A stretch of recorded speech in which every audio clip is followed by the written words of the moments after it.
Dear student, आज का topic है single phase half bridge inverter with R load. तो इसमें क्या है कि इससे पहले हम इसका इंट्रोडक्शन पढ़े थे इन्वर्टर का। तो आज है हमारा हाफ ब्रिज इन्वर्टर। तो इसमें क्या आपका डीसी सोर्स कितने दो पार्टों में डिवाइड है। तो इसके पहले पॉइंट क्या लिखेंगे हम, डीसी सोर्स को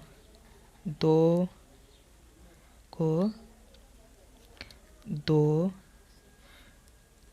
सोर्सों में डिवाइड करते हैं।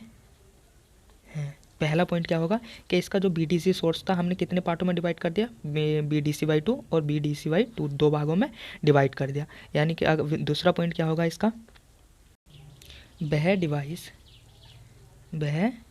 डिवाइस जो डीसी आउटपुट को डिज़ायर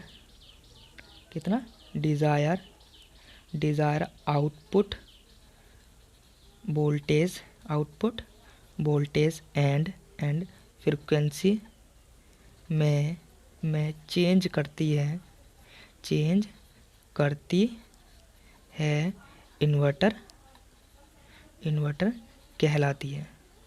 ठीक है, ये दोनों पॉइंट याद रखने हैं। ठीक है, पहला क्या है, दो भागों में हम डिवाइड करते हैं। दूसरा क्या है कि पहले इंट्रोडक्शन में पढ़ा चुका हूँ कि कैसे आउटपुट में वोल्टेज और फ्रिक्वेंसी पर डिपेंड करता है। तो आपका इन्वर्टर क्या होगा कि जिसका डिज़ायर आउटपुट और फ्रिक्वेंसी में चेंज करे, डीसी को किस में, आउटपुट वोल्टेज और डिज़ायर फ्रिक्वेंसी में चेंज करे, इन्वर्टर कहलाती है। तीसरा पॉइंट देख, इसमें दो स्विच S1, S2 यूज़ होते हैं। तो स्विच के रूप में आपका क्या यूज़ करोगे, थारिस्टर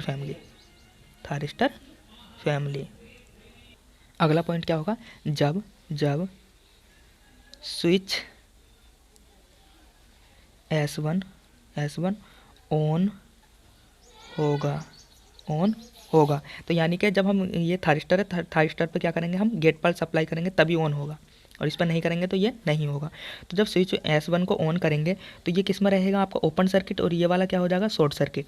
तो आपका सर्किट कैसा बनेगा, सर्किट आपका कुछ इस तरीके से बनेगा, ये थारिस्टर, ठीक है, ये थारिस्टर, और ये आपका लोड, ये लोड कैसा R, और यहाँ प्लस माइनस, यहाँ माइनस प्लस, और ये आपका कौन सा, स्विच S1। ठीक है, और इसके एंटी पैरेलल में डायोड। कुछ इस तरीके का स्विच बनेगा। तो स्विच बनने के बाद अगर इसमें KVL इक्वेशन लगाओगे, KVL इक्वेशन यहाँ कितना है, BDC/2 अगर अप्लाई KVL, ठीक है, KVL इक्वेशन, तो KVL इक्वेशन अप्लाई करोगे, यहाँ पहले क्या माइनस, तो माइनस का कितना मिलेगा, BDC/2, फिर प्लस यह शॉर्ट सर्किट हो जाएगा, यहाँ से क्या हो जाएगा, ये शॉर्ट सर्किट। तो यहाँ से आउटपुट कितना मिलेगा, प्लस B आउटपुट बराबर 0। तो B आउटपुट की वैल्यू कितनी मिलेगी आपको, BDC/2। इतनी बात समझ में आई। तो ये अब देखिए ग्राफ पे कैसे, ठीक है। तो ये आपकी कितनी है, BDC/2, ये कितनी है आपके सोर्स, BDC/2। ठीक है, अब उसके बाद आपको आउटपुट कैसी मिल रही है, B आउटपुट, ये आपकी B आउटपुट कितनी मिल रही है आपको, BDC/2, यानी कि सेम पोजीशन इसकी, ये इसकी, ठीक है, कितनी मिल रही है, BDC/2 यहाँ तक। ठीक है, उसके बाद स्विच को क्या करेंगे, हम ऑफ करेंगे, तो ऑफ के बाद यहाँ क्या मिलेगी, 0। ठीक है, उसके बाद अगला पॉइंट क्या होगा, जब स्विच S2 को ऑन करेंगे। अगला देखते हैं, अगला पॉइंट होगा जब स्विच S2 ऑन होता है। ठीक है, इसके बाद जो भी पॉइंट हो, अगला पॉइंट, तो अगले पॉइंट में स्विच को हम इसे ऑन करा रहे हैं S2 को, तो ये क्या हो जाएगा, ओपन सर्किट, और ये क्या हो जाएगा, शॉर्ट सर्किट।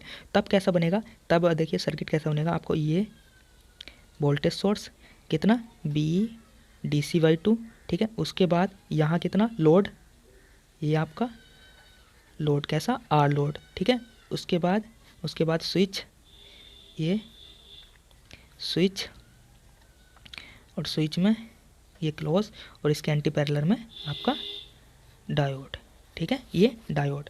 अब यहाँ कितना होगा बी आउटपुट और यहाँ कितना था आपका प्लस माइनस। अब इसमें केबीएल लगाओ, केबीएल लगाओगे तो ये क्या बन जाएगा आपका शॉर्ट सर्किट था ये, जब इसे ऑन करा रहे हो तो ये क्या बन जाएगा आपका शॉर्ट सर्किट। यानी कि जब स्विच S1 ऑन होगा तब S1 क्या होगा आपका शॉर्ट सर्किट और S2 क्या होगा आपका सॉरी S2 क्या होगा शॉर्ट सर्किट और S1 क्या होगा आपका ओपन सर्किट, ठीक है। तो यहाँ केबीएल लगाओगे तो केबीएल कितना होगा यहाँ कितना माइनस प्लस, ठीक है। तो माइनस का B D C by two, minus का B D C by two, यहाँ कितना है आपका माइनस का बी आउटपुट बराबर 0। तो अब बी आउटपुट कितना मिलेगा, बी आउटपुट आपको मिलेगा माइनस का B D C by two. तो इस बार आउटपुट आपको कैसा मिल रहा है आपको माइनस का, तो माइनस का मिलेगा तो माइनस का कहाँ जाएगा आपका कुछ नीचे, किसके इसके रेस्पेक्ट में जितनी बी डी सी वाई ये है, तो बी डी सी वाई अब कितनी मिलेगी आपको कुछ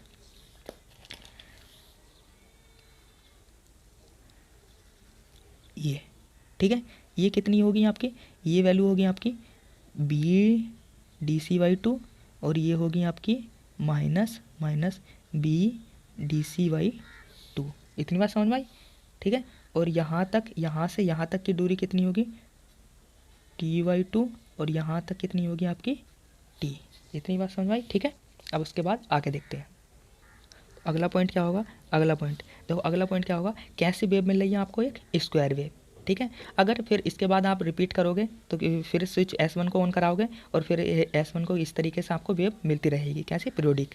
तो यानी कि ये फोर्स कम्यूटेशन से ऑन कराएंगे स्विच को S1 और S2 कितने T/2 और T, ठीक है। और ये टाइम पीरियड कितना रहेगा आपका यहाँ से यहाँ तक का आपका टोटल T, ठीक है। उसके बाद अगला पॉइंट लिखोगे, अगला पॉइंट क्या होगा कि single phase half bridge inverter with R load होने पर स्क्वायर वेव जनरेट होती है। यानी कि आपको कैसी वेव मिल रही है, आपको कैसी एक स्क्वायर वेव, ठीक है। ये किसकी आउटपुट की, किसकी बी आउटपुट की। अब करंट की देखेंगे तो करंट की क्या होगी कि करंट की देखो किस पर डिपेंड करती है, उसके लोड पर डिपेंड करती है। जो करंट वोल्टेज रहता है, वोल्टेज किस पर डिपेंड करता है आपका सोर्स वोल्टेज पर, और जो करंट रहता है वो किस पर डिपेंड करता है आपका लोड पर, जो मैं पीछे इंट्रोडक्शन में पढ़ा चुका हूँ, ठीक है। अगला देखते हैं हम करंट। अगला पॉइंट आउटपुट करंट। तो लोड कैसा आपका आर लोड, तो आर लोड पे कुछ कितने में रहते हैं आपके इन फेज़ में। तो इन फेज़ में क्या रहेगा कि आपका ओम्स लॉ लगाओगे बी बराबर कितना होता है आई इंटू आर। तो ठीक है, आई बराबर कितना हो जाएगा बी अपॉन आर, और बी की वैल्यू कितनी है, बी की वैल्यू है B D C by two, तो कितना हो जाएगा 2R। तो अब करंट की जो वैल्यू मिलेगी वो कितनी मिलेगी देखिए इसकी वैल्यू से थोड़ी कम, कितनी मिलेगी ये, ठीक है। ये कितनी रहेगी आपकी B D C Y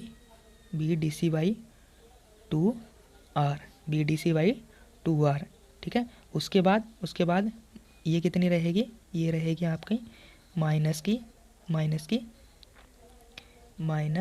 B D C by 2R, यहाँ से T/2 इंटू टी तक। एक साइकिल कहाँ तक कंप्लीट होगी टी तक। इतनी बात समझ में आई कि आपको देखो आउटपुट की जो वेव है, आउटपुट की जो मैं पहले इंट्रोडक्शन में लिखवा चुका हूँ कि इंट्रोडक्शन में क्या रहता है, जब आर लोड रहता है तो कैसी वेव जनरेट होती है आपकी स्क्वायर वेव, कैसी जनरेट होती है आपकी स्क्वायर वेव। और जो आपका एल लोड रहता है ट्रायंगुलर वेव मिलती है, तो उसे हम आगे देखेंगे कि एक त्रिभुज की वेव। तो ये कैसी वेव मिल रही है आपको, एक स्क्वायर वेव, ठीक है। इसके बाद देखो अब देखते हैं हम स्विच S1 के अक्रॉस कैसी आपको आउटपुट करंट मिलती है। तो स्विच S1 के, जब स्विच S1 ऑन था तो सर्किट कैसा था आपका, देखिए सर्किट कैसा था, ठीक है। अब देखिए दो सर्किट थे आपके। ये कब था? जब स्विच S1 ऑन था, और ये कब था आपका? स्विच S2 ऑन था। तो अब देखने वाले हैं हम कि अब आई T1 आई S1 या आई T1 थारिस्टर करंट कितनी होगी। तो थारिस्टर करंट कितनी होगी, देखिए आई T1 देखने वाले हैं। तो आई T1 कितनी थी कि आपके यही सेम करंट है ना जो इसमें फ्लो हो रही है इस टाइम, ठीक है, क्योंकि इस लूप में जो करंट होगी वही तो आई T1 होगी। तो आई T1 कितनी होगी? आई S1 रखिए, क्योंकि स्विच S1 की करंट कितनी होगी? सेम ये फिर उसके बाद क्या था? ये स्विच ऑफ हो गया, तो ऑफ के बाद यहाँ कोई करंट नहीं मिलेगी। फिर क्या मिलेगी? यहाँ तक टी तक कितनी मिलेगी आपको?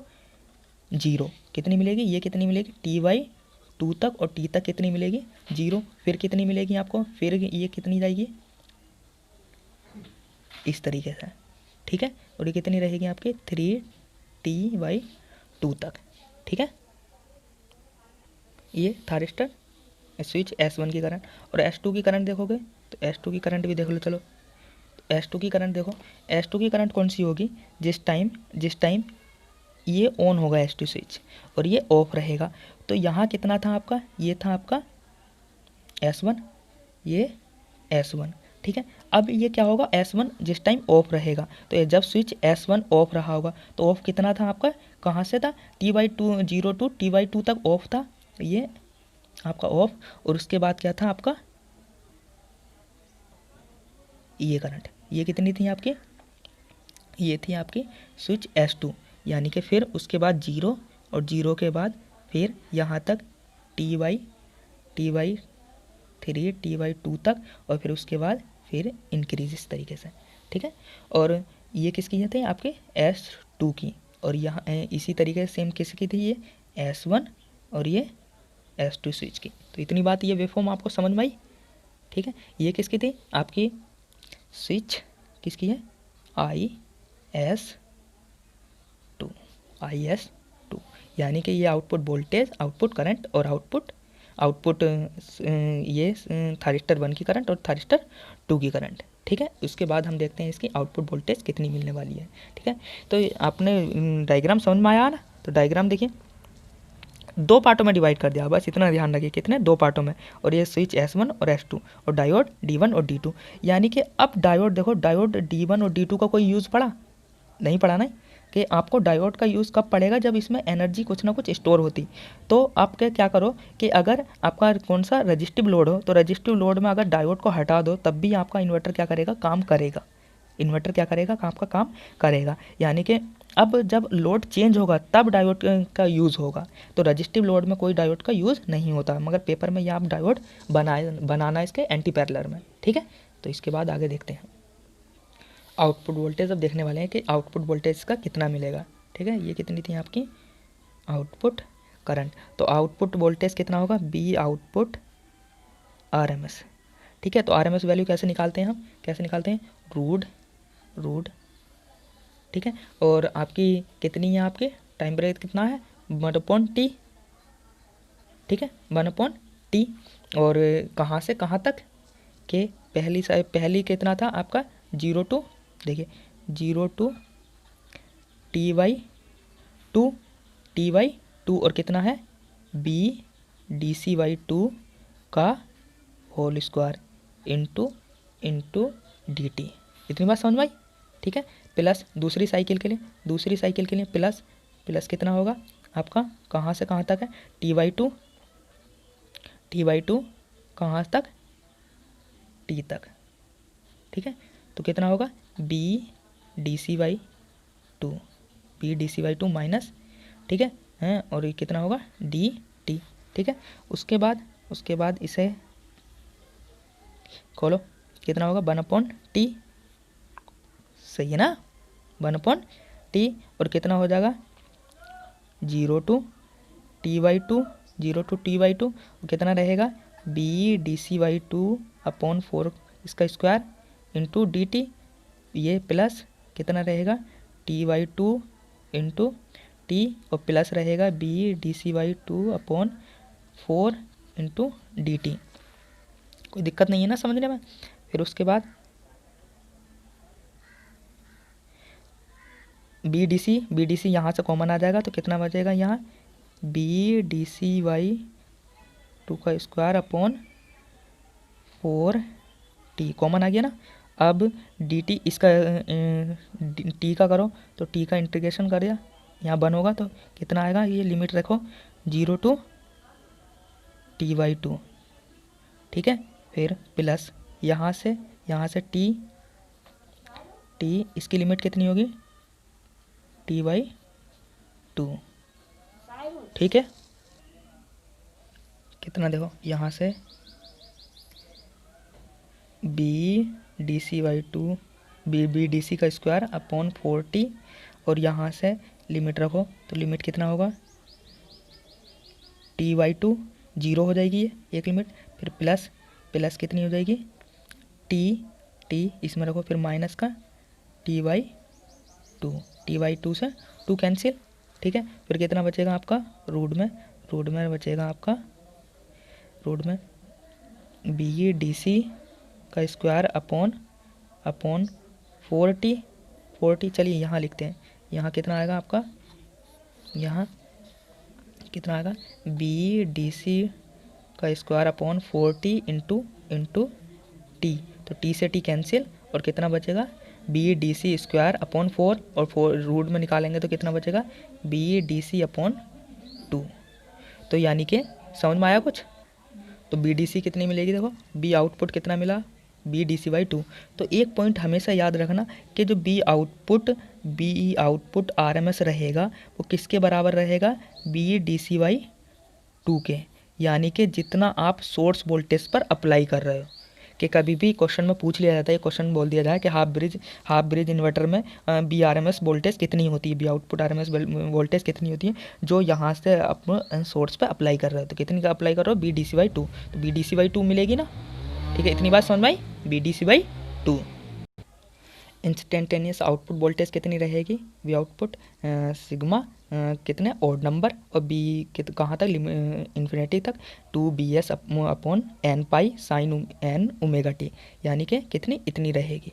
तो उसके बाद ये तो रहेगी आपकी फोरियर, तो जो आपकी स्क्वायर वेव मिली है किसी भी स्क्वायर वेव के लिए कितनी मिलेगी ये। तो इसमें से क्या होगा कि आप तो इसमें से हार्मोनिक को हटाने चाहोगे ना, कितना 3 को और 4th 5th को 3rd 5th जितने भी हार्मोनिक आपको तो कितनी चाहिए डिजायर आउटपुट। तो डिजायर आउटपुट आपको कितनी मिलेगी बी आउटपुट 1 यानी कि R M S, B output 1 R M S नहीं है अभी, तो कितनी मिलेगी आपको 2 B D C upon N pi. तो एन पाई की जगह यहाँ क्या रख दिया 1, कितनी 1 और कितनी मिलेगी साइन ओमेगा टी। ये कितनी रहेगी आपकी डिज़ायर आउटपुट, यानी कि डिज़ायर आउटपुट की बात करें तो साइन वेव कितनी रहेगी इस तरीके से,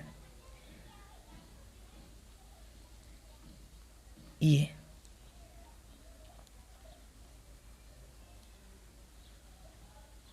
यानी कि ये कितनी कि आपको जो साइन वेव मिलेगी आउटपुट डिजायर आउटपुट वो कितनी मिलेगी 2 B D C upon pi N sine omega T. जो थर्ड रहेगी 3rd और 5th यानी कि इस तरीके लिख लीजिए फिर भी चलो B D C upon 3 pi into sine 3 omega T. ये कितने 3rd और उसके बाद 5th हार्मोनिक, ये क्या रहेंगे इन्हें आप रिमूव कर दोगे, कितनी रहेगी बी डी सी इतनी, ठीक है। उसके बाद ये कितनी है आपके डिज़ायर आउटपुट, कितनी है डिज़ायर आउटपुट। और डिज़ायर आउटपुट करंट देखेंगे तो करंट कितनी मिलेगी I1, तो कितनी मिलेगी 2 B D C upon pi R into sine omega T, ठीक है। तो करंट कितनी मिल रही है आपको, ये क्या रहेगी आपकी करंट, कितनी रहेगी साइन वेव की करंट, ये कितनी रहेगी आपकी मैक्सिमम करंट, ये मैक्सिमम वोल्टेज। इतनी बात समझ में आई ना, इतनी बात। तो अगर आप इसकी आरएमएस वैल्यू निकालोगे तो इसकी आरएमएस वैल्यू कितनी मिलेगी, आरएमएस वैल्यू तो निकाल सकते हो ना। अब इसका क्या करोगे इंटीग्रेशन करने के बाद आरएमएस वैल्यू निकाल दोगे ना, पता है। तो आरएमएस वैल्यू मैं डायरेक्ट लिख देता हूँ, कितनी आएगी 2 इसकी आरएमएस वैल्यू आएगी। चलिए यहाँ से लिख दीजिए, अगली लाइन से यहीं से लिखिए I 0 1 की आरएमएस वैल्यू। तो डायरेक्ट कितनी आएगी 2 B D C upon pi R, कितनी, B D C upon 2 pi R. और वोल्टेज की लिखोगे इसकी लिखोगे तो कितनी आएगी आपकी, I M B 01 R M S.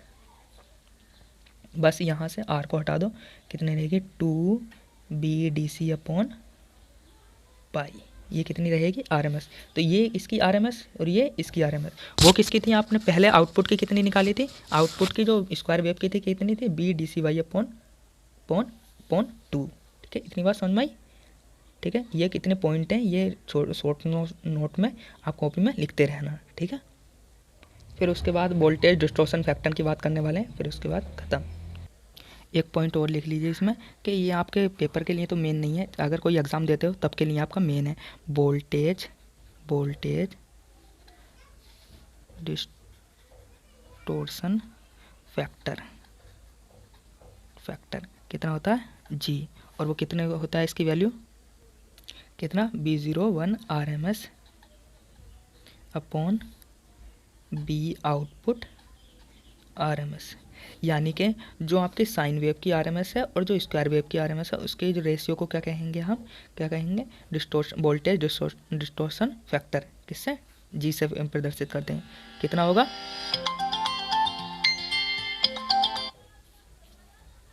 कितना होगा आपका, देखिए बी, इसकी वैल्यू कितनी थी आपकी, ये थी root 2 B D C upon